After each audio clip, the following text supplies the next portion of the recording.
This summer, Drew-Carney is going to be at the Oregon Zoo. Yeah, this is going to be fun. Today he is kicking off our new KGW series at the zoo's penguin colony. They are cute little guys, Drew. Hanging out right in the middle of the penguin colony this morning. We've actually had some great looks. We were in the kitchen a moment ago having the penguin party. We saw the penguins painting earlier. In fact, before you make that move, Steve, I'm actually holding one of the paintings created by the penguins here this morning. More on how you can get your hands on one of these paintings momentarily. We also have Gwen Harris. She is the senior bird keeper here at the Oregon Zoo. She is helping the penguins this morning get a little breakfast.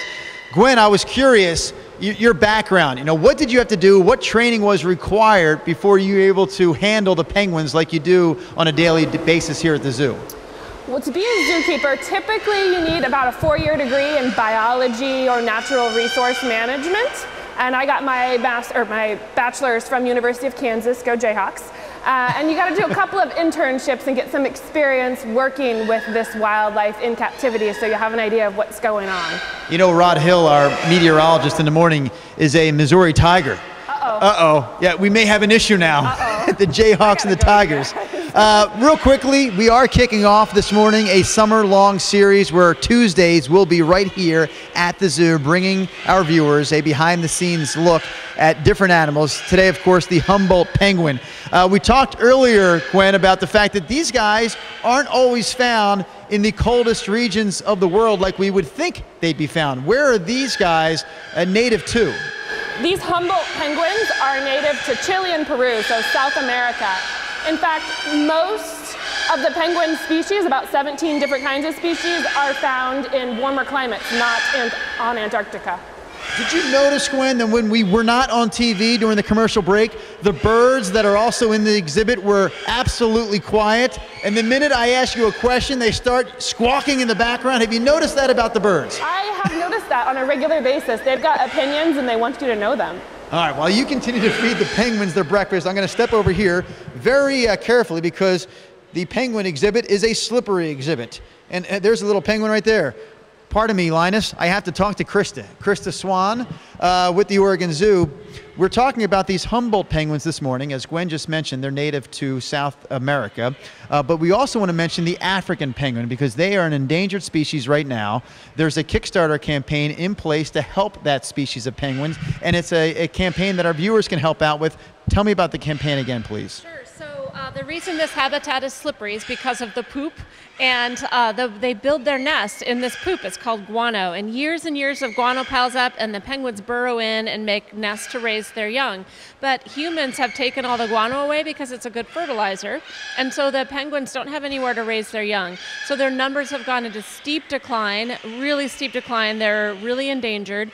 And so zoos and aquariums have teamed up to find a solution, and they've tested these artificial nest boxes, and they're ready to put them out in the field. We just need people to invest in the nest. That's the name of the Kickstarter campaign, and help put all these artificial nest boxes out for the penguins. You can find a link to that Kickstarter page on my Facebook page right now. We posted a very cute picture of one of the penguins here.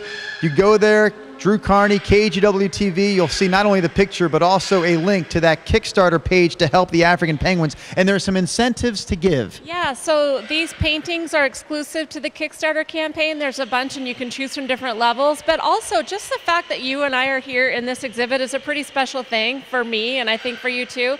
And while other people won't be able to actually come out here where we are, you can actually come to the penguinarium and meet the penguins, and in some cases even watch them do paintings, or even help with the paintings. So people can select that reward, or at other zoos and aquariums they can choose those rewards as well. It's really great. In a nutshell, you can help the African penguin, the endangered African penguin, by going to the Kickstarter page. The link is on my Facebook page right now.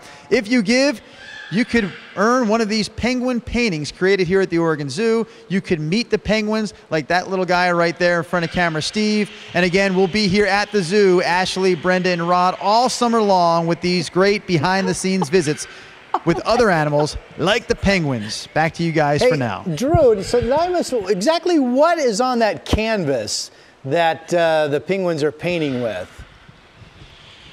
What kind of paint, Rod Hill is asking, are they painting with? It's water-based paint that's paint. like tempera paint, the same that you would use for little kids. It's totally safe and non-toxic. Okay, for some There you reason go. I Little thought, kid-friendly and penguin-friendly. Okay, for some reason I thought that they were painting with the stuff that they make their nests out of, but that's not the case.